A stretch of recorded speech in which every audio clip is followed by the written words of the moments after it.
name is Belinda, and my nose makes me look like the Botched witch of the West. As a kid growing up, I remember kids making fun of my nose. When I would look in the mirror, I had this big hump in my nose. It just really affected my self-esteem horribly. From that point forward, I made a decision. I was going to do whatever it took to get my nose fixed. I felt like if I could get my nose done and get it looking good, then that would help with my self-esteem issues. I started doing research to find a doctor that was board certified, going to be the cream of the crop, the best of the best, that they would do a great job, and I would live happily ever after. When I woke up out of surgery, my mom comes up and she says, "Oh, well, I kind of expected it to be a little bit smaller." I did not see the nose that I thought I was paying for. What I saw was what you see now. It's extremely pointy, off-center, very, very crooked. My nose is constantly giving me trouble. I have allergies that I never had before, and breathing's a huge issue. Went into having this rhinoplasty, hoping to improve my self-confidence. Now, since the rhinoplasty, what I'm left with is a nose that looks like it got stuck in a pencil sharpener. Our next patient's name is Belinda. She had a rhinoplasty at the age of 25. It came out apparently terrible. Let's take a quick peek. Oh. Okay. Everything's been removed from that tip. Look at that. I mean, look, the cartilage is almost poking through the skin there. Why hasn't she had anything done? Yeah. In 18 years? Talk about complicated noses that are high risk. And please send in Belinda. Belinda, hi. Hi. I'm Marty. Terry Dubrow, nice to meet you. Nice to meet you. So where did you all come in from?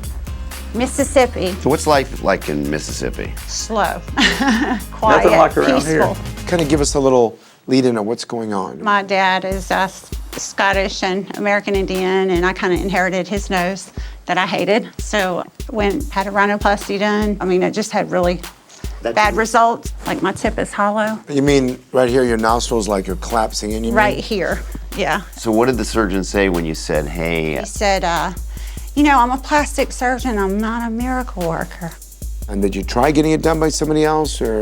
I've been to probably a total of 50 consults, and I just get turned down. The tip of my nose and the way that it's curved around to one side seems to be the challenge that they're faced with, and the fact that the skin's kind of thin on the tip, it makes for a difficult surgery.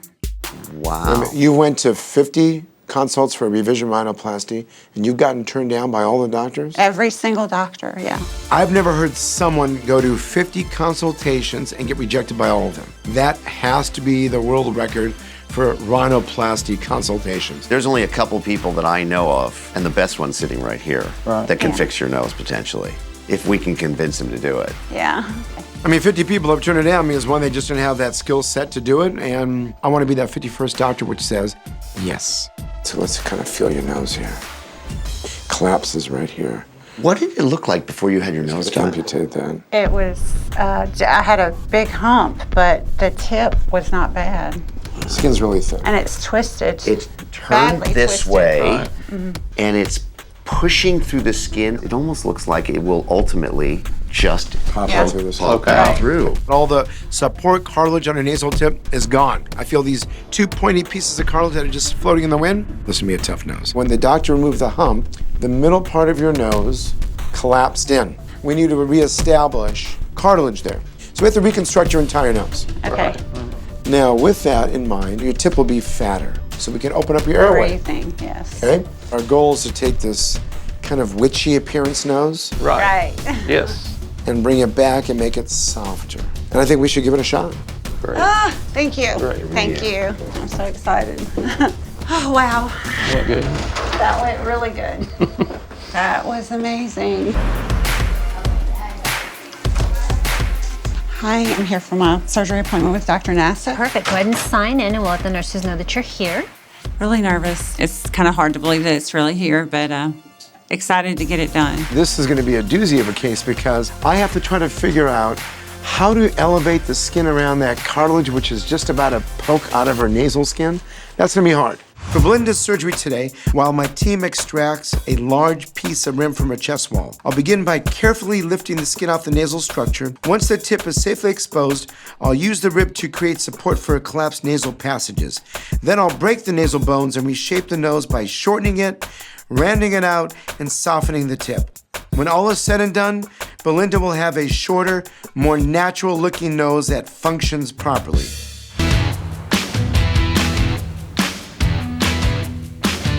I'm hurt a little bit, but I'm excited to see Dr. Nassif. I'm hoping Dr. Nassif will tell me that everything looks great, the healing process is on track, and the surgery went well. Miss Belinda, Hey, how are you? I'm good. Wow. Aren't you going to say it? You should have seen the other guy. Oh, yeah. I'm not feeling the pain in my nose so much. I think I look much worse than I actually feel. It's mainly the rib pain. How much pain you in? My ribs hurt me pretty bad, worse than I thought. There's a reason for that. Your rib, it was a little bit hard to take it out because there was some bone or calcification in the rib. So to remove that rib, we had to take a little chisel and a mallet and carve it out of your chest. Oh, okay. And then unfortunately, that whole rib was not usable. Oh. Now, why did that happen? Usually you're a little bit young to have that happen. Did you have any trauma in your chest? I had broken ribs years ago. Now, did we get that history? I forgot about it. I didn't. Yeah, because I think I had to kind of mention that or ask. So Belinda somehow all of a sudden remembers, oh yeah, I did have some fractures in my ribs. Well, that explains it all. Let me just take this off. Remember, you couldn't breathe. You're completely collapsed. Put your head back for us. Oh, wow. So remember how her tip had those Open two that in. pieces of bassa sticking out? All right. Breathe for me a little bit. There Yeah, I you can't go. get air. It's awesome. Big difference already. Even though I'm gauzed up with the splits, I'm already breathing much better than I was prior to my surgery. So I'm tickled pink about that. So your nose right now looks beautiful. But I'll tell you, we had our work cut out for it. It was a long surgery. My hero. Belinda's nose looks fantastic. Rib looks good. Everything looks good. We're all good. This is so, I'm so happy for you. This is so good. Yeah. More socialization now, okay? Yes, absolutely. I'm ready. I really am looking forward to getting out and seeing people. And I don't know, how can you look pretty when you got two black eyes? But I do. I feel awesome. Thank you. Thank you so much. good. Thank you.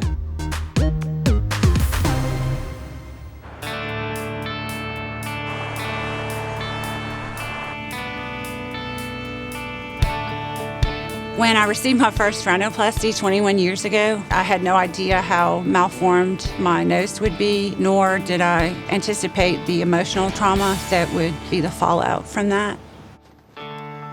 My husband Marty's not seen me this dressed up with my hair and makeup done since my rhinoplasty surgery, and so I think he's going to be kind of surprised to see me. Wow, look at you. You look amazing. Thank you. I couldn't do this without you. This has been a journey. It feels like I'm fine, really living. Like, breath of fresh air. I can breathe now. No more snoring. You're actually resting better, huh?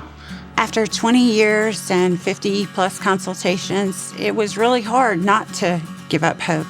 Hair and makeup, so it looks all right. You look great. I'm feeling good, feeling confident. I feel like I'm gonna be in a Broadway play. Right. I'm just so grateful to have found Dr. Nassif, to be able to be here with the beautiful results that he's given me, a new lease on life.